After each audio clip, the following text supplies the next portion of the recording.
Hi, my name is Claire Higgins, and I'm an English teacher at Watertown High School. For this read aloud, I'm going to be reading Becoming by Michelle Obama. It's a book that I'm reading right now. Actually, I'm about halfway through. So for the read aloud, I'll read the preface, which is short, just a few pages long, and I think it is a good introduction to what the memoir is about.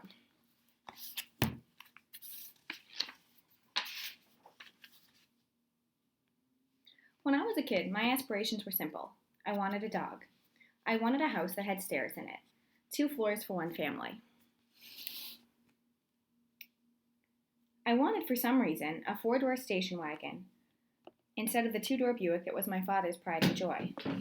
I used to tell people that when I grew up, I was going to be a pediatrician. Why? Because I loved being around little kids, and I quickly learned that it was a pleasing answer for adults to hear. Oh, a doctor. What a good choice. In those days, I wore pigtails and bossed my older brother around, and managed, always and no matter what, to get A's at school. I was ambitious, though I didn't know exactly what I was shooting for. Now I think it's one of the most useless questions an adult can ask a child. What do you want to be when you grow up? As if growing up is finite. As if at some point you become something and that's the end. So far in my life, I've been a lawyer. I've been a vice president at a hospital and the director of a nonprofit that helps young people build meaningful careers. I've been a working-class black student at a fancy, mostly white college. I've been the only woman, the only African American, in all sorts of rooms. I've been a bride, a stressed-out new mother, a daughter torn up by grief. And until recently, I was the First Lady of the United States of America. A job that's not officially a job, but that nonetheless has given me a platform like nothing I could have imagined. It challenged me and humbled me, lifted me up and shrank me down, sometimes all at once.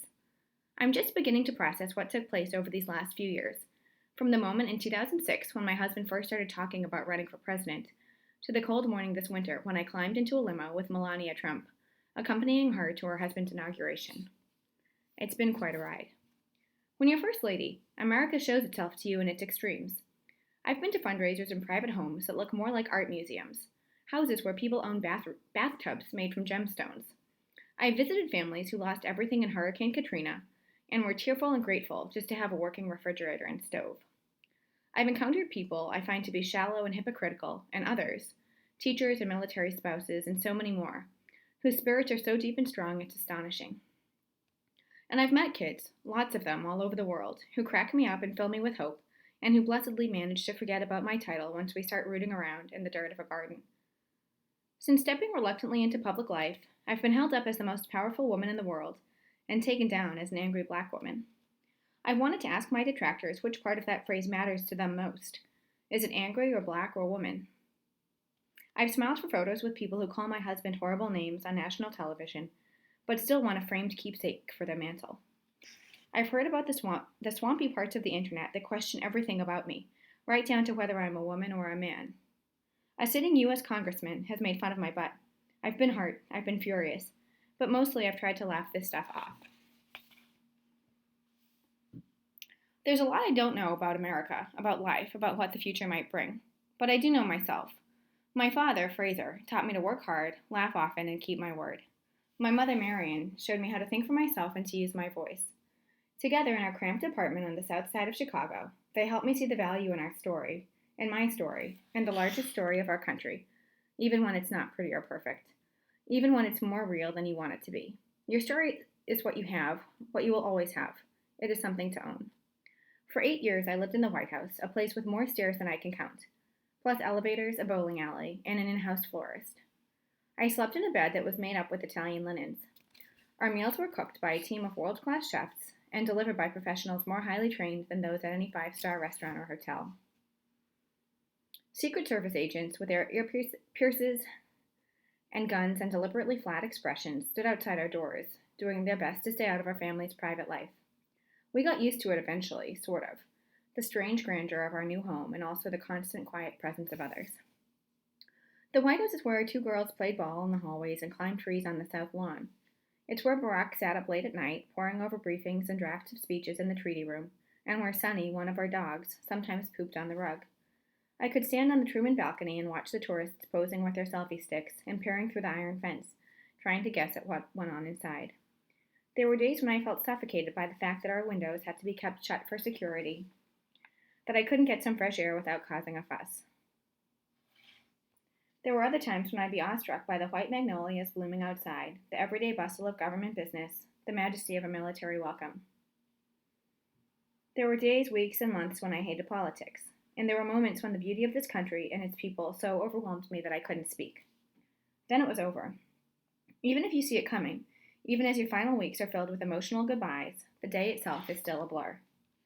A hand goes on the Bible, and out gets repeated. One president's furniture gets carried out while another's comes in.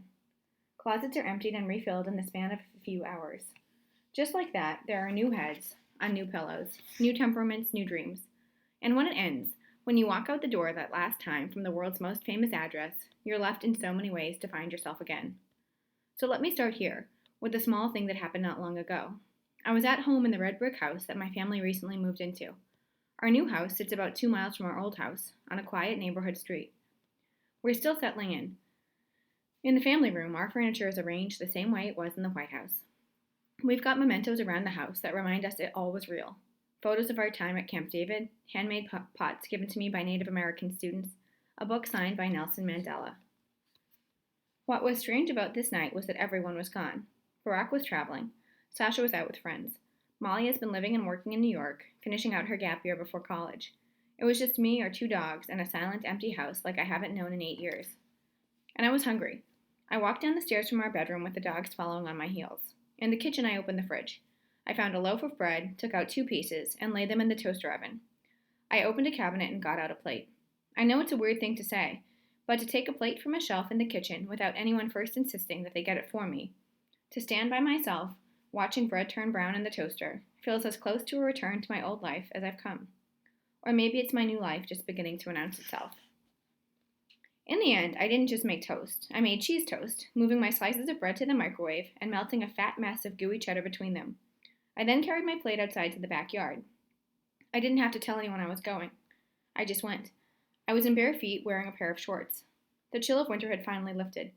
The crocuses were just starting to push up through the beds on our back wall. The air smelled like spring. I sat on the steps of our veranda, feeling the warmth of the day's sun still caught in the slate beneath my feet. A dog started barking somewhere in the distance, and my own dogs paused to listen, seeming momentarily confused. It occurred to me that it was a jarring sound for them, given that we didn't have neighbors, let alone neighbor dogs, at the White House. For them, all this was new. As the dogs loped off to explore the perimeter of the yard, I ate my toast in the dark, feeling alone in the best possible way. My mind wasn't on the group of guards with guns sitting less than 100 yards away at the custom-built command post inside a garage, or the fact that I still can't walk down a street without a security detail. I wasn't thinking about the new president, or for that matter, the old president either. I was thinking instead about how in a few minutes I would go back inside my house, wash my plate in the sink, and head up to bed, maybe opening a window so I could feel the spring air. How glorious that would be. I was thinking, too, that the stillness was affording me a first real opportunity to reflect. As First Lady, I'd get to the end of a busy week and need to be reminded how it had started. But time is beginning to feel different. My girls, who arrived at the White House with their Polly Pockets, a blanket named Blanky, and a stuffed tiger named Tiger, are now teenagers, young women with plans and voices of their own. My husband is making his own adjustments to life after the White House, catching his own breath. And here I am in this new place, with a lot I want to say. So that's the preface. I hope you enjoyed it, and I hope you choose to read the book. I've really enjoyed it so far, and I think it's worth a read. Thank you.